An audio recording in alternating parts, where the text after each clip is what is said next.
Hello, Susan. Thank you so much for coming today. Ken told me all about you previously, but once I met you in person, I was shocked that you were such a delightful woman. I had no idea.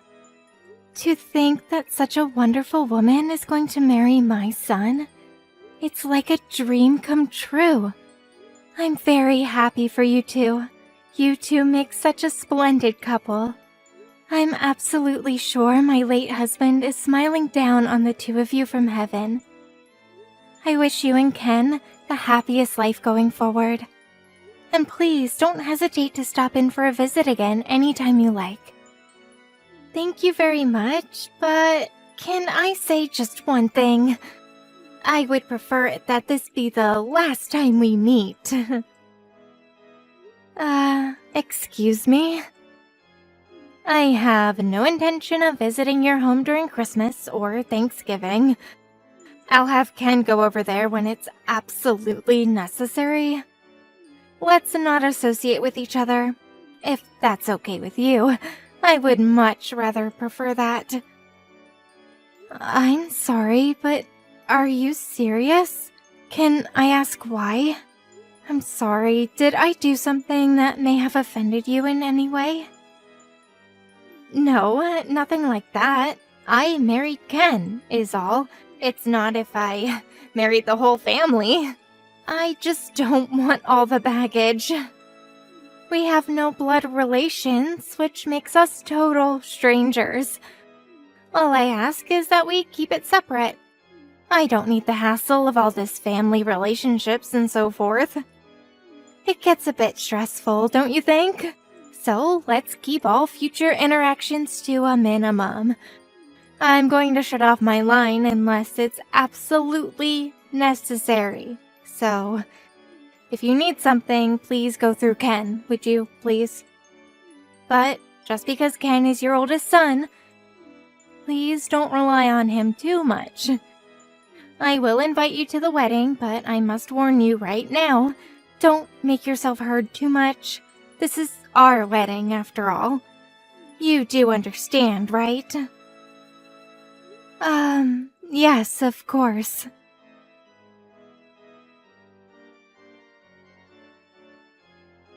That's what she told me. I was pretty shocked, as you can imagine. Did I do something to offend her, maybe? Was Susan angry at me for something? Oh yeah, right, about that. I forgot all about that. No, she's not angry or anything. She's just being a little overly cautious, that's all. Overly cautious. Really? You mean she's self-conscious or something? No, nothing like that. It's just that her dad's grandma and her mom didn't really get along very well. Apparently she witnessed the feud between those two all while growing up, as far as I know. She and her mom have no contact with her grandmother anymore. So you can imagine her negative attitude toward family relationships such as with you and Susan. It's not about you, Mom. Nothing to do with her liking or disliking you. I see. So that's what this is all about. No wonder she seemed so hostile. I have no antagonistic feelings toward her in the least. I suppose it's a form of trauma, huh? Exactly. I suppose you can say that. After she settles into married life for a while and gets used to being around you, she'll probably relax her guard and everything will be normal, I hope. It's not a problem for you, is it? You got Caroline and her husband, not to mention your grandkids just living down the street. If there's a problem, just call Caroline, right? Yeah, I suppose. Caroline and the kids keep me pretty busy. I don't have a problem with that, but it just seems kind of unsociable. After all, we are family. She seems like a nice person. I just thought we could have closer ties. Yeah, well, she's that way, so what can I say? She'll come around eventually. Our families are not exactly alike. She had a tough time growing up. On the other hand, we had a pretty normal life, I suppose. Just as long as you can sit there at the wedding and not make any unnecessary comments, she'll be okay. Yeah, well, under the circumstances, I suppose I can manage. All I want is for you guys to be happy, that's all. I don't want to disrupt it in any way. I hope she understands that. And I hope she comes around after you guys settled in. Yeah, I suppose we just have to wait and see. Anyway, thanks for today. I'll contact you again once we get the wedding schedule all figured out.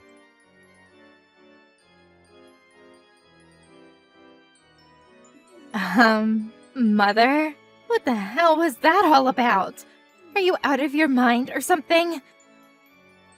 Oh, hello, Susan. It's been a while, hasn't it? Oh, and congratulations. I was elated to hear from Ken that you gave birth to a beautiful baby boy, and you just came back from the hospital. So glad that it all went well. I really cannot believe you, Mother. You act as though you're so concerned. I can see right through you. How could you send such a thing? Excuse me? Acting concerned? I'm not acting. I am concerned. And what are you talking about, this thing? I'm talking about the baby clothes and the envelope of money. That thing. What the hell were you thinking sending me such a thing? Susan, I really don't know what you mean. I just thought it was an appropriate gift. Just something to congratulate you on giving birth, that's all. I really wasn't sure what to get, so I figured a monetary gift and some baby clothes. I'm sorry, I wasn't sure of your taste, but I picked out something that was pretty basic. Did you not like it? You finally revealed yourself, haven't you? Sending such cheap clothes and money, trying to worm your way in and see your grandson? Pretty sneaky. This baby is our son, not yours. And I bet when you heard it was a boy, you wanted him for yourself. Well, that's not going to happen. I know what you're going to say next. Someone to take over the family, or some crap like that. Am I right? Pardon me? That was certainly not my intention. I didn't think you would use such underhanded tactics. I almost got comfortable because you've been so quiet for the past 3 years. Boy, was I wrong. Did you really think I would be duped into your little scheme with these cheap baby clothes? That's what I was worried about. An obsessive mother. I assure you, that was never my intention. It was just a simple gift for your baby. I didn't want it to be too extravagant. Thought you would take it wrong. As a matter of fact, I just found out it was a boy. I don't want to hear any of your rationalizations. He's not your grandson. Can't you get that through your head? He's not going to be taking over that family or anything like that. Just so you know, just because you brought Ken up as a single mother does not mean our child will take over your family. Not much of a family to take over anyways. Susan, I have never thought that at all. I couldn't even imagine thinking such a thing. You got me all wrong, Susan. I can't understand why you would think that of me. Playing the victim now, huh? I can read you like a book. You send a gift and money. That only means you want something from me. You wouldn't do this for free. I know the little game you're playing. Curry favor with us, and when you grow old and can't walk anymore, you want us to look after you. That's it, isn't it? I'm not going to fall for your little trick. Don't you dare think you can put one over on me. As for those baby clothes, I dumped them in the garbage. My parents are going to buy me whatever I want. Better quality clothes. Pardon me, are you serious? How could you? I was only... I would prefer that you not meddle in our lives. No matter how you try to pander us, we will never have any family interaction with you. Keep that in mind. And I will tell you this right now, I have no intention of looking after you when you get old. You're not seeing our children either.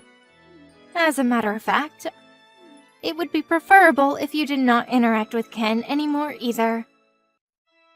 Please, Susan, listen to me. You've got me all wrong. Can't you just give me a little time to explain myself? No, I don't want to hear it. There is nothing more for us to talk about. Just forget about us. Make like we never existed. Goodbye.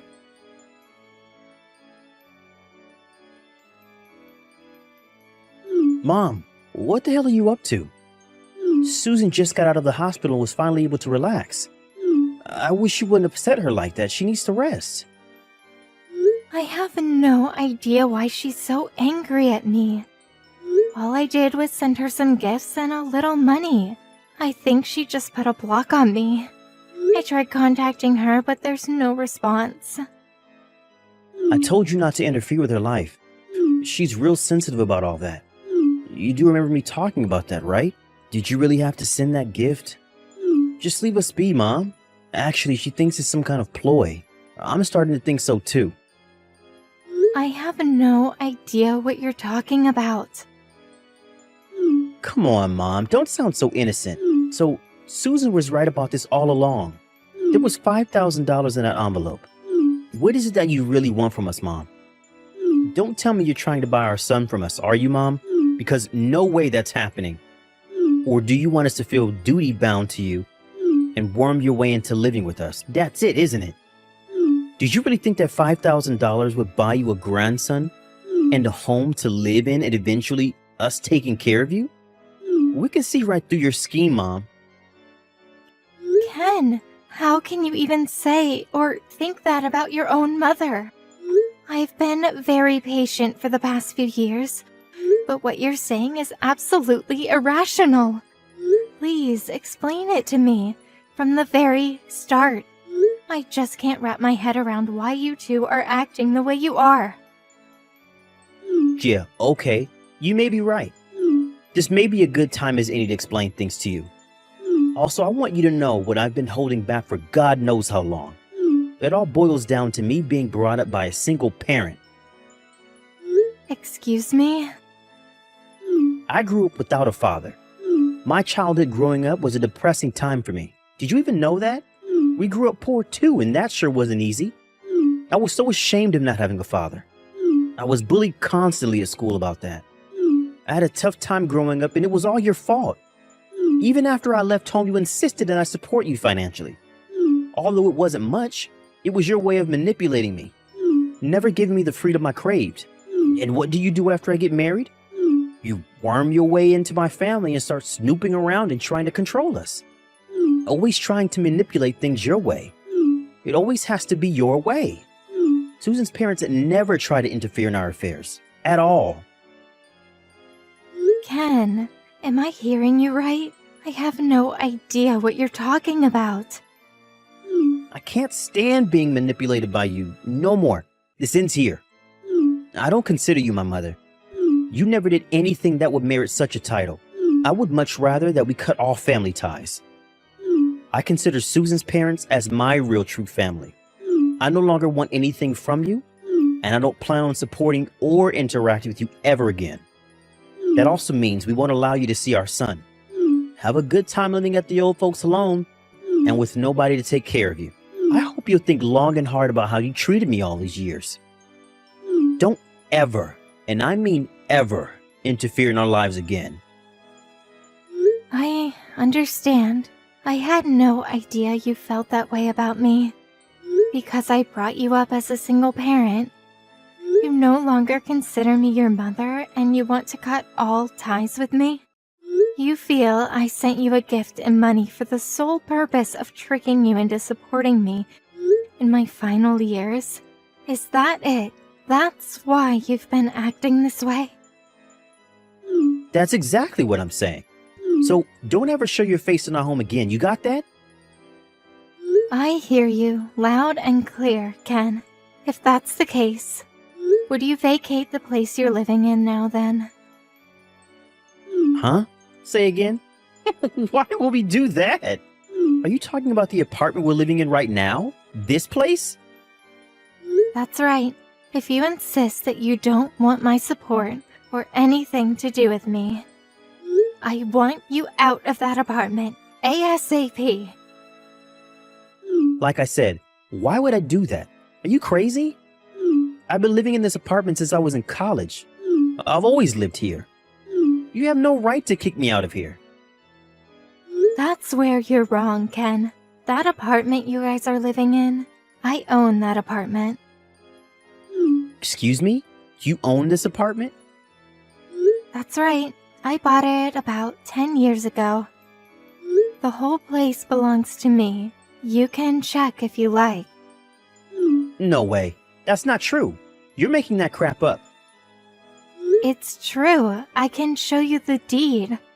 Because I own the place, you guys are able to live there for half the usual rent. When you started living alone after entering college, it was me who found you that apartment.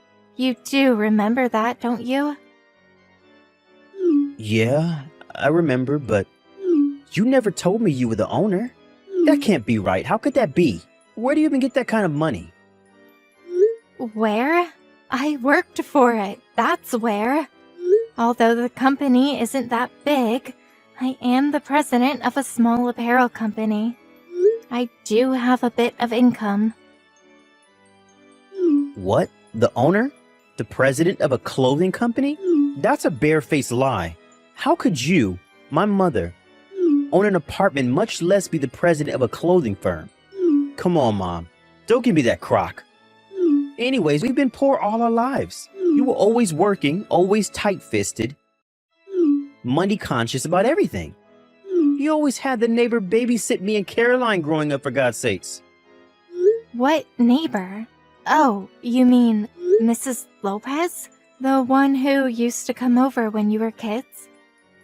She wasn't a neighbor. She was a housekeeper I had hired.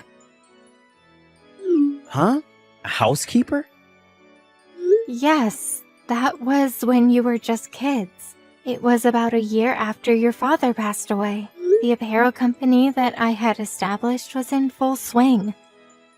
I hired Mrs. Lopez to take care of the house chores and babysit you guys. The neighbor you're talking about? You must mean Mrs. Lopez. Are you for real, Mom? You hired a housekeeper? We weren't that well off that we could hire a housekeeper. Why did you even think we were poor? I never considered us poor. I never put you through hardship while growing up. Did you ever not have enough to eat or have the proper clothes when needed? I provided all that to you. And you don't remember all the trips we went on. How about those weekend trips to the amusement park or the zoo? Don't tell me you forgot all that. I made sure you went to the best schools, the schools you wanted to go to, that private school you went to. All your uniforms or whatnot were brand new, no hand-me-downs. You were able to pursue any sport or hobby you wanted. And what about college? Who do you think paid your tuition? You didn't have a scholarship to fall back on. And I've never received any kind of support from you, despite what you say. As a matter of fact, it was me that supported you. When did I ever take from you? Huh? Well, I was just... Ever since Susan learned that I grew up in a single-parent home, well, she said that it must have been hard living in poverty and not having a father. Always being manipulated by my mother, she felt sorry for me. She'd always repeated this and sympathizing with me. That's when I started to realize that I was brought up poor. At least that's what I thought. I'm not sure what to think anymore. It seems Susan got it in her head that a single parent means being poor. You never experienced a normal family like Susan had. So you believed everything she said. I was wondering why you suddenly had this fierce animosity toward me. Now I get the whole picture. Mom, I'm really sorry. It was just that, now that you mention it, You did pay my college tuition, and you sent me an adequate allowance on a regular basis. I never had any money problems. As a matter of fact, I was living better than most of my friends. But like an idiot, I forgot about all that. I was such a jerk to believe that crap. Please forgive me, Mom. There is no need to apologize. As a matter of fact, I feel relieved now that I know the real reason why you and Susan were acting this way toward me. Mom, thanks for understanding. Let's get back to what we were talking about the apartment. From next month, I'm going to ask that you pay the normal rent just like everyone else there. Huh? Wait, what? Well, why? Why? You don't need my help anymore, right? If you want to continue living there, well, just pay the usual rent. That's all I'm asking. If you can't do that, you're just going to have to move out. Wait a second, Mom. I just finished explaining everything to you. So why? It was all just one big mistake. So let's just get back to how it's always been. I apologized, didn't I? You said you were relieved for Pete's sake. I was just relieved to hear the reason you were mean. That has nothing to do with the apartment.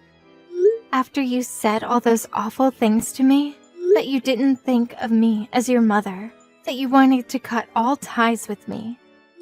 Oh, and you were embarrassed that you grew up without a father, and that was my fault. Remember saying that? Then you do a flip-flop and say you're sorry and everything is back to square one. I'm sorry, but that sounds way too disrespectful. It just doesn't fly, Ken. Yeah, but I explained all that. Words are like bullets, Ken. They can injure people. There is no reversing it. My patience has reached its limit. And as you wish, I will cut all ties with you. No more support from me going forward. Just so you know. And when the time comes, I plan to leave everything. The company, home, and that apartment you're living in, right now, to Carolyn and her family. And about taking care of me in my senior years. I already arranged everything in that regard, so no worries there. You don't have to return all the money I sent you during college or that money I sent you last week for the baby. Wait, Mom, please. You can't do this to us. Apartment rent. We just had a kid, for God's sakes. We can't afford to pay more for rent, much less move out. What are you saying? Where'd that aggressive attitude go? You were all set on going in on your own.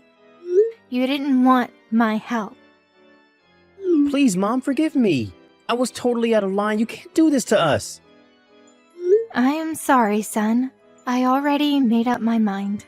Talk the rest over with your wife.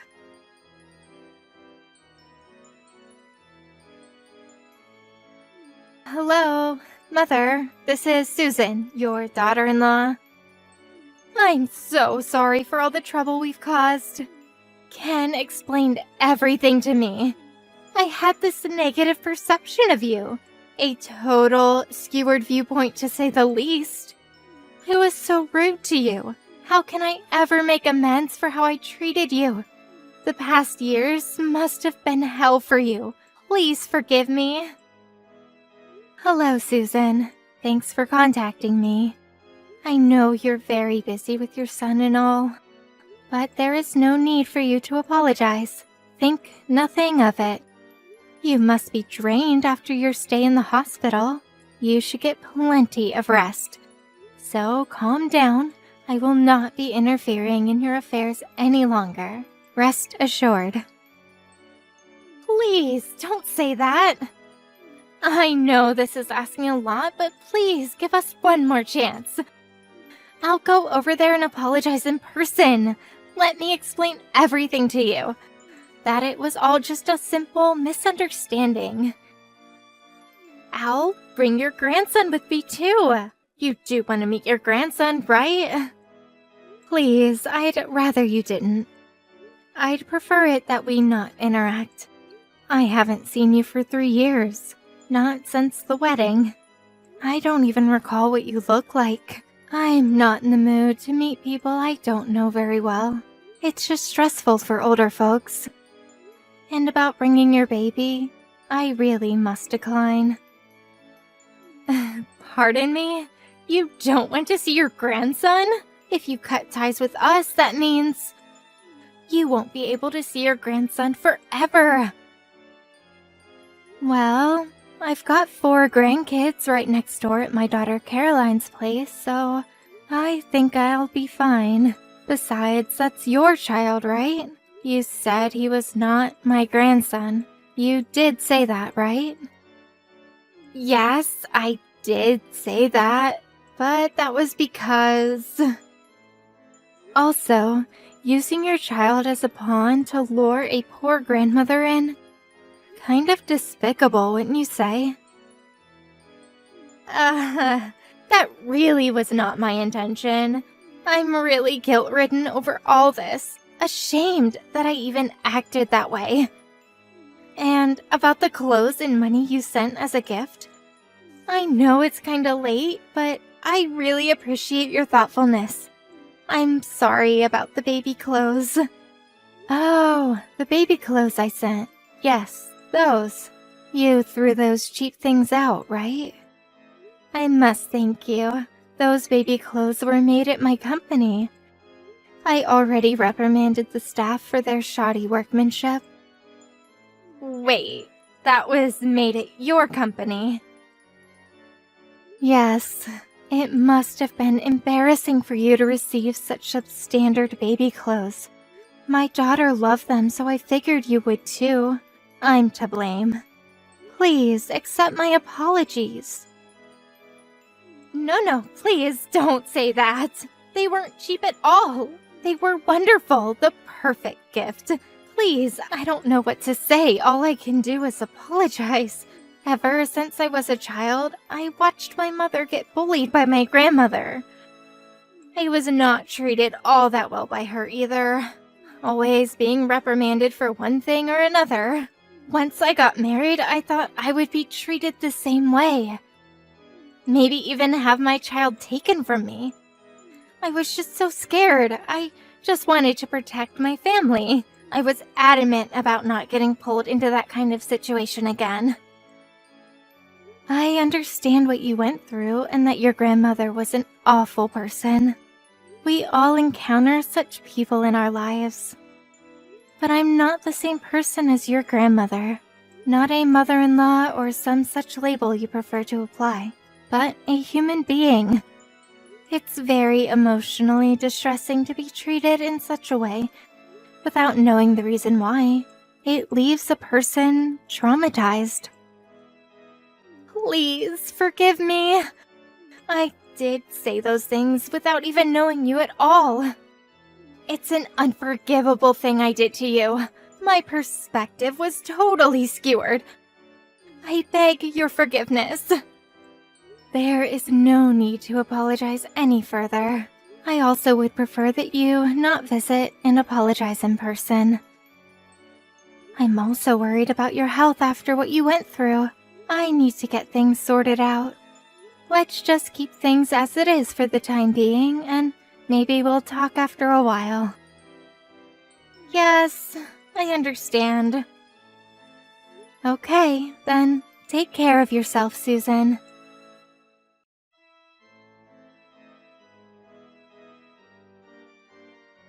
I received a letter from Susan soon after. She repeated her apologies and explained why she acted the way she did. I was even paid a visit by her parents, whom I had never actually met, apologizing on her behalf. After a while, I relented to her constant apologies and felt she was sincere, and we came to a mutual understanding. But it was Ken that would not give up. He was set on trying to get me to financially support him, that he resorted to coming over late at night and trying to persuade me to change my mind. He even resorted to practically kidnapping his child from Susan and driving over 2 hours to our home in an attempt to curry favor with me. He even turned on his wife, blaming her for turning on his mother in the first place. In the end, it was Ken that caused trouble for both Susan and myself. But on his last attempt at trying to persuade me, Susan stopped him and severely reprimanded him for his ways. She was eventually able to get him to see the light, but the whole incident caused Susan to contemplate divorce. And after a few years, that's exactly what happened. Ken is currently living alone somewhere, with no rights to see his child, only burdened with child support payments. Susan was wrong in having such a negative perspective of me, but she paid the price for that and made amends for her mistake. It was Ken that was the problem. His emotions took over and he was not able to stop until he got his way, which eventually led to his demise. As for my relationship with Susan, we maintained a cordial relationship through the years, and even exchanged Christmas cards and birthday greetings every year. Recently, we got together for my grandson's birthday party. I think we've started an amiable relationship. I actually enjoy her company.